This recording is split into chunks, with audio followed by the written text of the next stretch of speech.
Hello everyone, Mr. Happy here, and welcome to my initial impressions for the Final Fantasy XIV Patch 3.2 preliminary patch notes. Obviously, not everything's in here, but usually the full patch notes are just like item recipes and like additional issues and bugs and things they fixed and whatnot.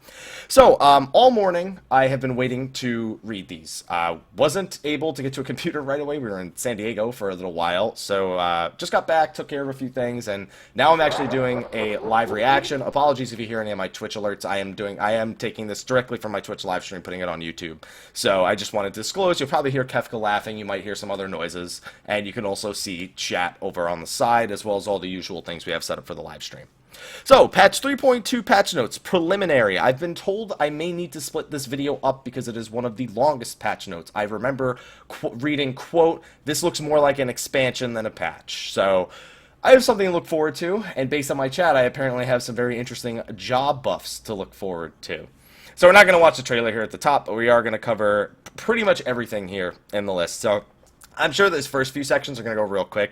New main scenario quests have been added, pictures we've seen before, the names of some of the quests, and I don't need to go into this. As it once was, the Word of the Mother. I'm assuming, I'm sure the Word of the Mother is probably something along the lines of like, you know, going into the Anti-Tower or something like that. One of these quests goes in the Anti-Tower. I know that they gave us the name for that quest already.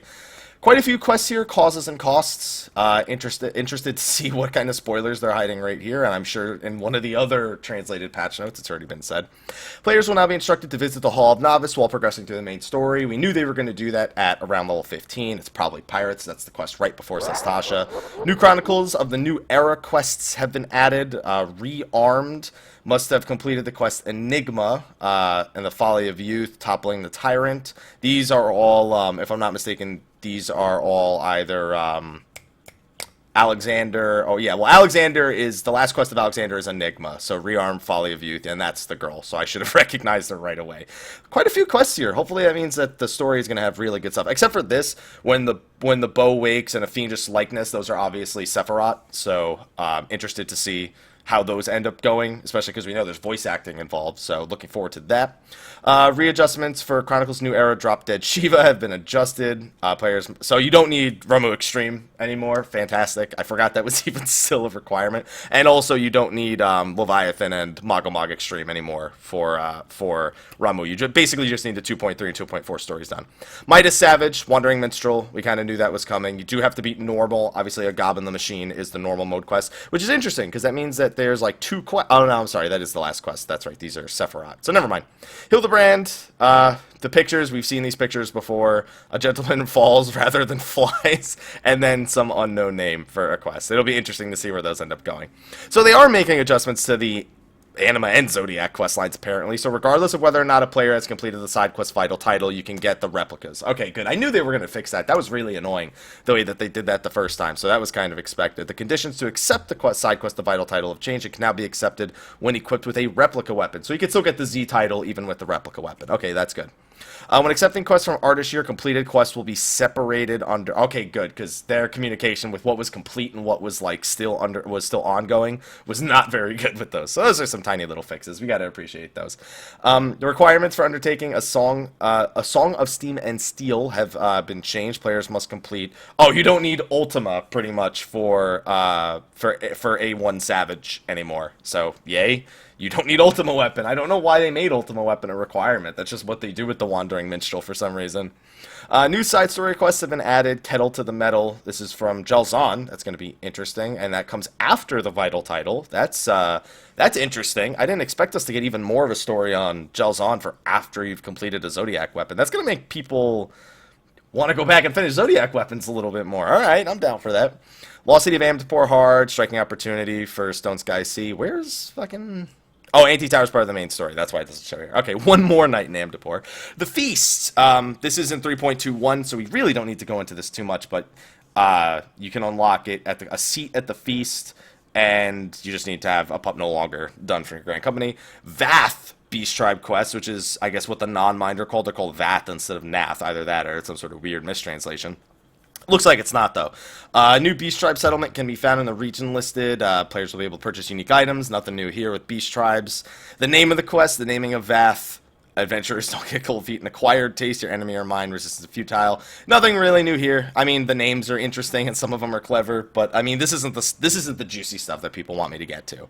Upon completing a Vanu Vanu Beast Tribe quest or achieving a higher rank, players will be awarded a bonus additional daily quest after accepting all available daily quests. Okay, that's pretty nice. Elegant Tomestone's fine. I don't know why they didn't have them. I know they wanted us to use them for leveling before, but that's always good. Tomestones from dailies was something I always enjoyed back in A Realm Reborn, so thumbs up from me there. Beast Tribe daily quests have had their rewards changed. Optional reward was this. Okay, that's okay. Grade 4 alright, fuck it. I'm going back and doing Realm Reborn dailies then. These things are going to be worth more than like 2-3k now. Grade 4 materia is going to just he's just going to fall into people's laps if they have the Realm Reborn Beast Tribe dailies. Add some value to the old Beast Tribe dailies as well.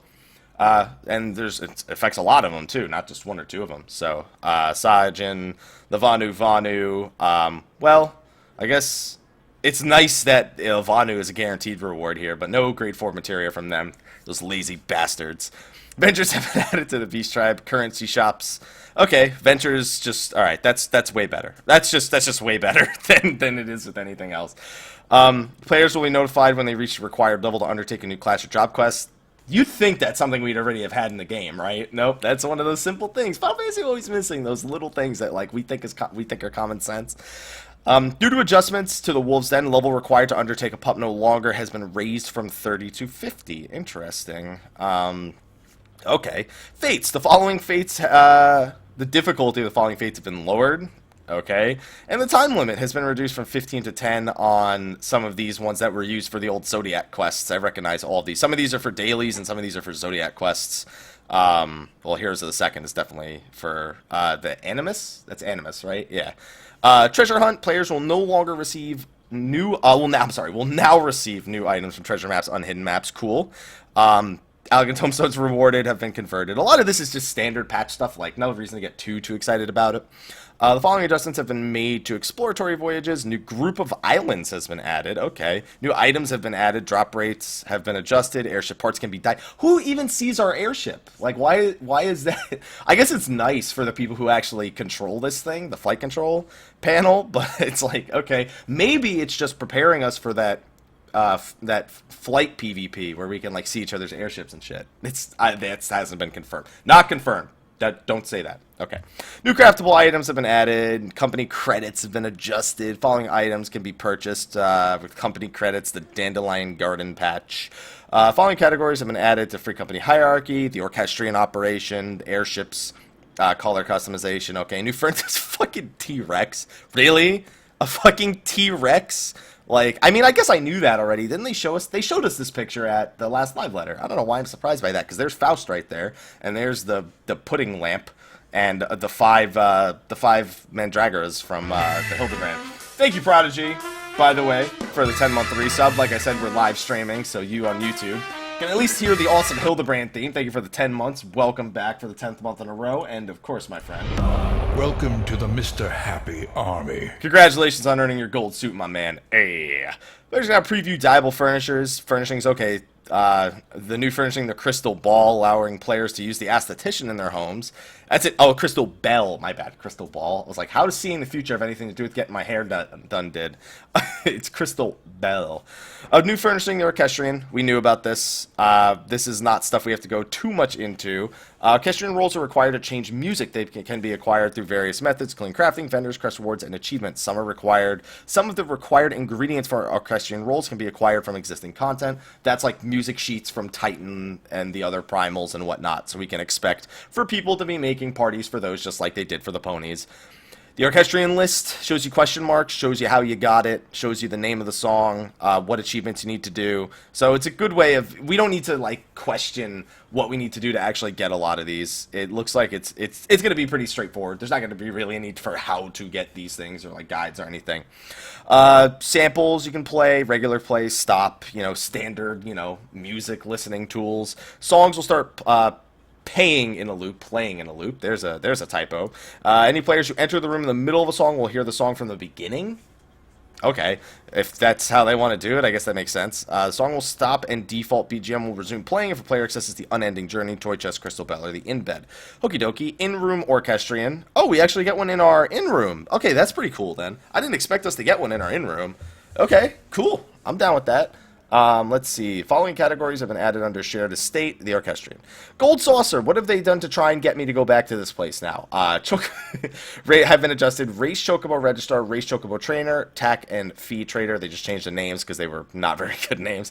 The controls for deaccelerating during Chocobo races instead of the following controls can be used to rapidly decelerate, S and down. You know, you'd think that would be a normal thing, but I guess it was a slower process before, or just letting go was the equivalent of deaccelerating. I guess that's okay. In accordance with the change, Chocobos will no longer deaccelerate as much when not pressing the accelerator. Okay, fair enough. It was pretty much that way. New Triple Triad cards. Great, a Brachiosaur card. Is that their answer to get me back in the diadem? Is to give me a Brachiosaur? It's gonna work. Okay. Why does the coloring seem so weird on these? Just me, or are these like completely like fucked up colors on this? Like, I don't know. I guess the pictures are low quality. Fenrir, what's it called? Sephiroth, the dude from I can't remember what they changed his name to. Phlegathon. That's his name now. Let's see. Brachiosaur is only a 3-star card. That's bullshit. New NPCs have been added. Log messages for points when winning a tournament. New cards have been added to gold and mithril packs. Awesome. Never a bad thing. Following adjustments have been made. Oh, that's right. Lords of Verminion. That's in this. Okay, players will no longer be penalized when retreating against the CPU. Following minion abilities have been adjusted. The Snowman and the Kirkran, all allies within the range, deal extra damage to Arcana Stones. Grants Action Party the ability to deal extra damage. Okay, so it's okay. Okay, cool. New prizes are available for using it. That's pretty fucking cool. That's a pretty fucking cool minion. I like that. I like the Nero Tolskeva minion. That leads me to believe we're gonna see him this patch. I can't help but think that. That's pretty fucking cool. I like that. That's pretty fucking cool. The new flying mounts, of course. The Adamantoise. New hairstyles, all of the Type 0 hairstyles. New emotes, a victory emote, a battle stance emote. New structures have been... Oh, Idleshire's coming along good. Holy moly. I didn't expect it to get that much of an upgrade. Holy shit. Alright, it went from, like, literally being made of all stone to being completely like a wooden structure or everything like that. Oh, man. That's pretty good. Let's see.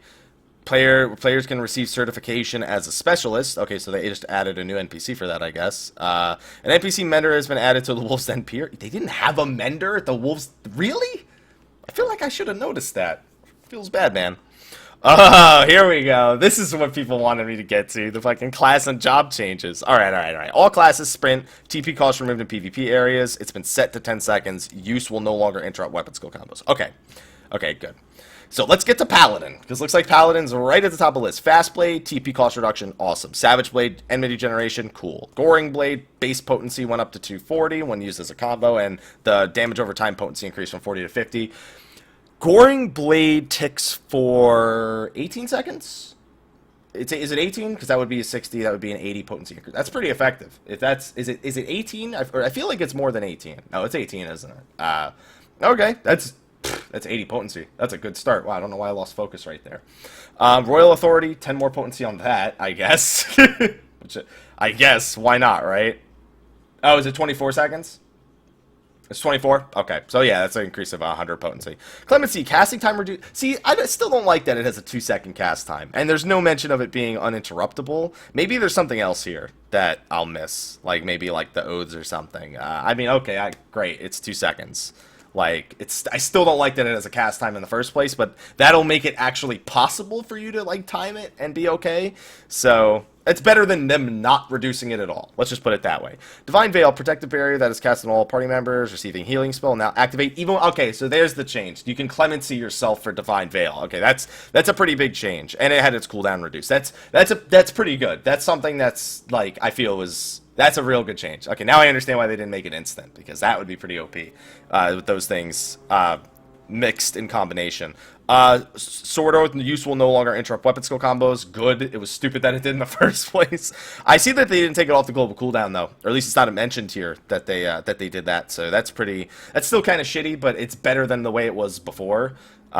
Shield Oath use will no longer interrupt weapon skill combos. They damage penalty got reduced, so they have 5% more damage on top of everything else they got, and it just gives more enmity. Defiance, I also see, grants more enmity, so it looks like tanks are just getting more enmity. Dark Knight, Hard Slash, okay, I didn't know Dark Knights were still that strapped for TP, holy moly.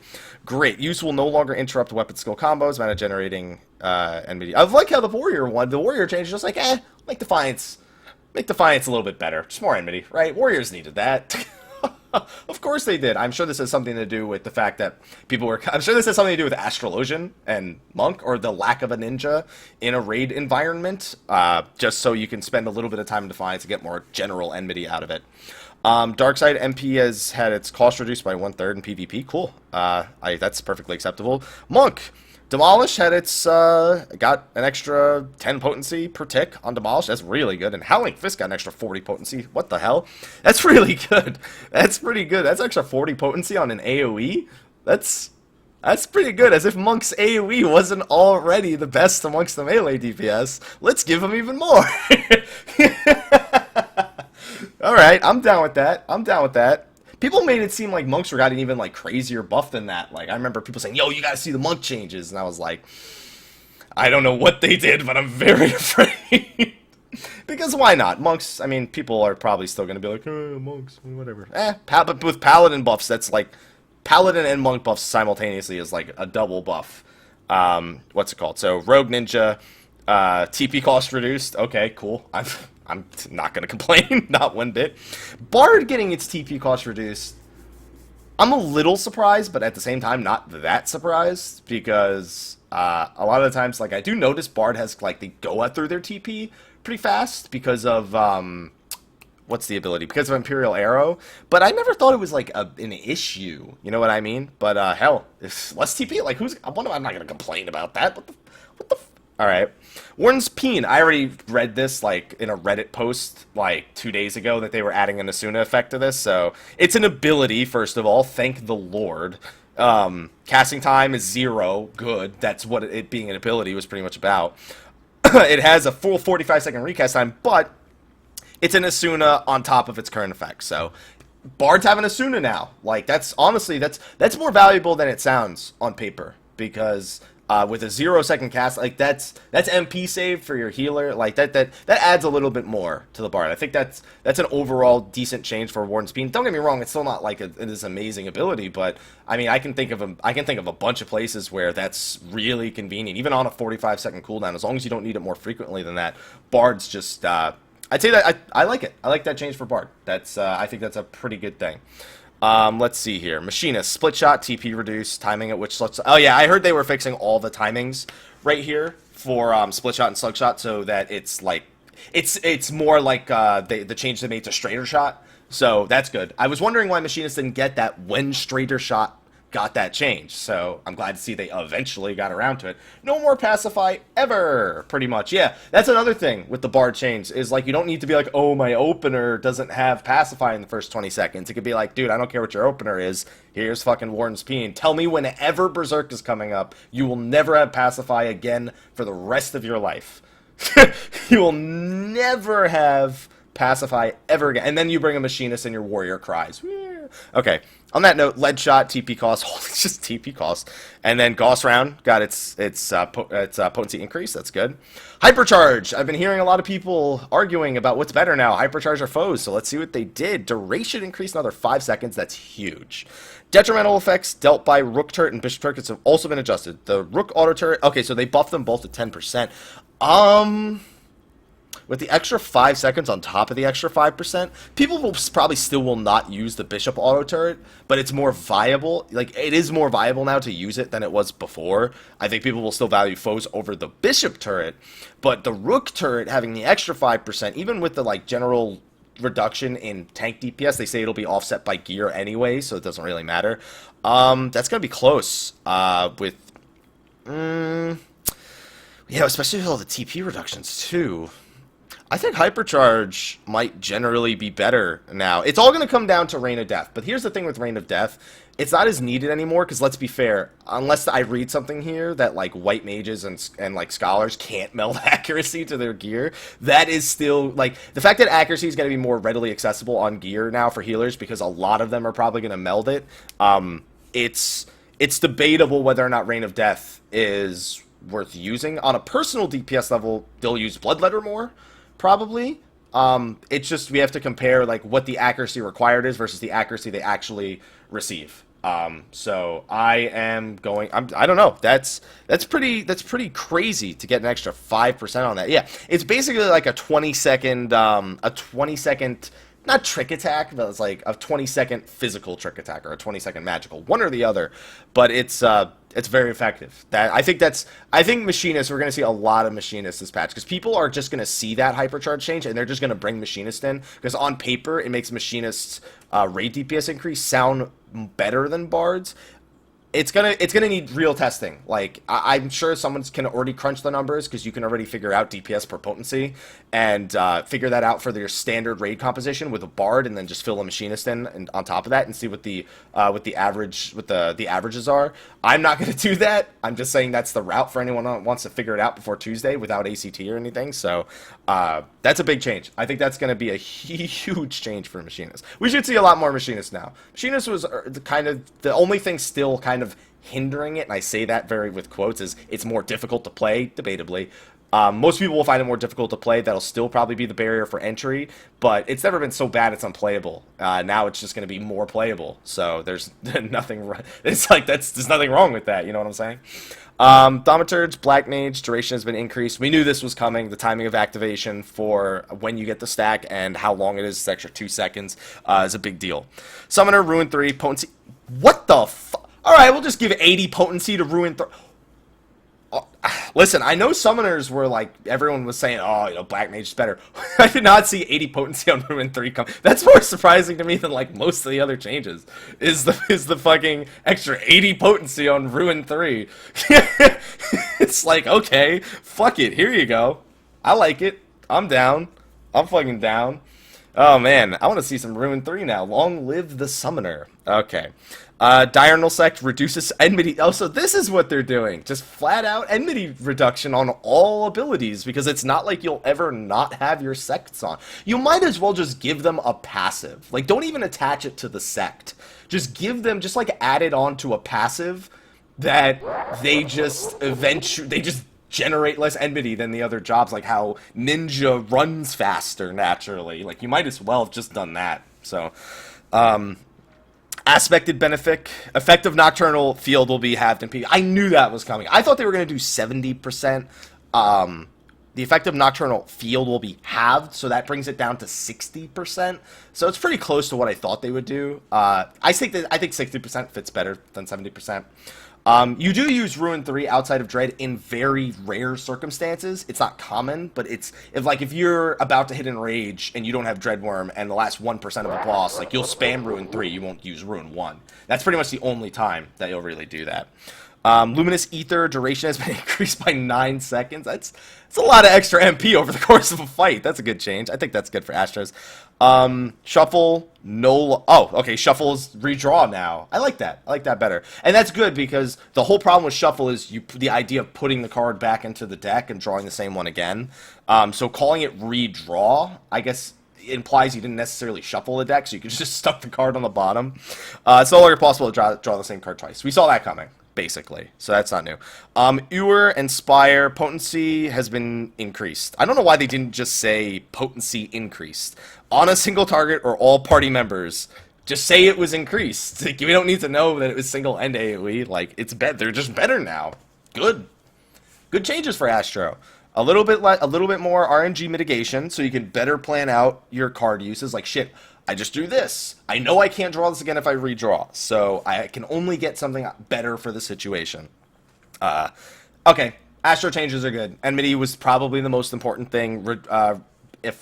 Improving the RNG, the effectiveness, and the PvP thing was, yeah. It's pretty much, it hit the spots of Astro that pretty much needed. It still has things that are different about it, and I think we won't ever see those certain aspects of the job change as long as it has that RNG system in place, but this should make it mitigatable. We'll see what the end result is, but those are all good changes for the Astro. PvP actions, attunement, the timing at which the effect activates. They'll probably make it be sooner, because attunement takes like a full second to activate after you use it. So it'll probably just activate, like, you know how when they added Hologround and said, Hologround and Benediction are now instant? Listen, Savage disagrees that they're instant, man, but if you tell me this is instant, sure, I'll believe it.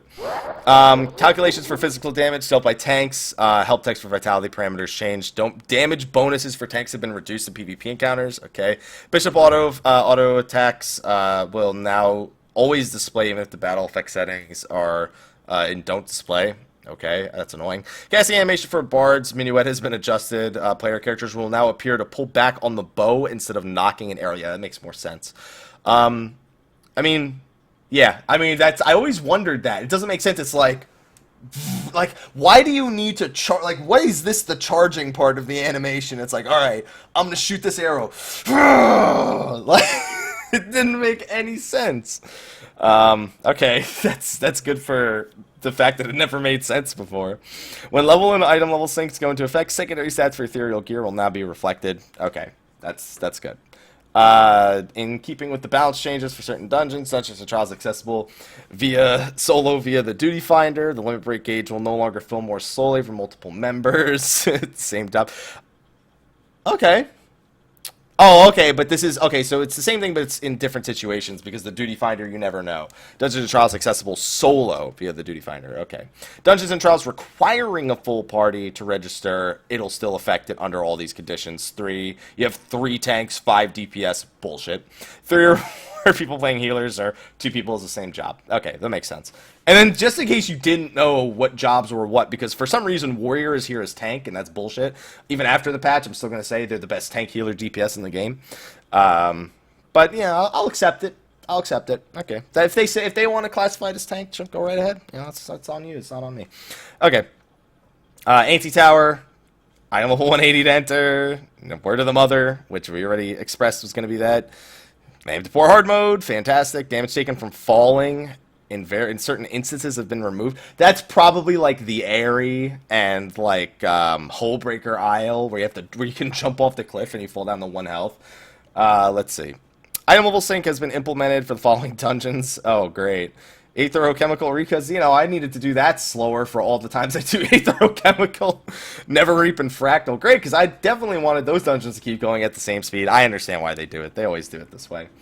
Alexander Midas. Why, hello there, Dr. Luge. Average item level 200 or above. That's Alexander normal. I'm assuming the item level is actually in, so I'm not going to even get into that, like start guessing item level. If I had to guess, just based on that, I would be guessing a pretty high number. So I'm just not even going to guess. I'm not even going to, it would be 220. It's probably fucking 220. It's 220, isn't it? It's fucking 220. Okay.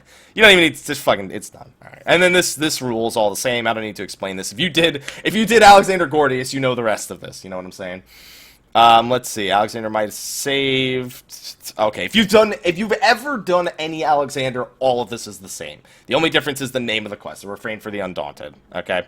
Item exchanges, nothing new here as well. Arms, meaning, why don't they just say weapon? Why do they? I understand I hold a weapon in my arm. I would much rather they just call it a weapon and not an arm. Like, it bothers me. I don't know why. Immorial, welcome back for the 2nd month in a row. Can I get some love in the chat, please? And thank you for Immorial. Thank you for supporting the stream, and of course, Welcome to the Mr. Happy Army. Skipped the extra token. Alright, I missed something here. Where do we go? We got an extra token. In the event that all party members have completed, they cannot re-enter. Players must only progress. And it floats. That's true. Players will also receive a Maiden gear once per week after completing the Burden of the Sun. Maiden gears can be exchanged for high-capacity tomestones. That sounds familiar. High capacity are used in the purchase of new weapons. I was right. We do have fucking tomestones for weapons now. I knew it. I fucking knew we were going to get tomestones. Everyone's like, no, they're not going to do that. They're not going to make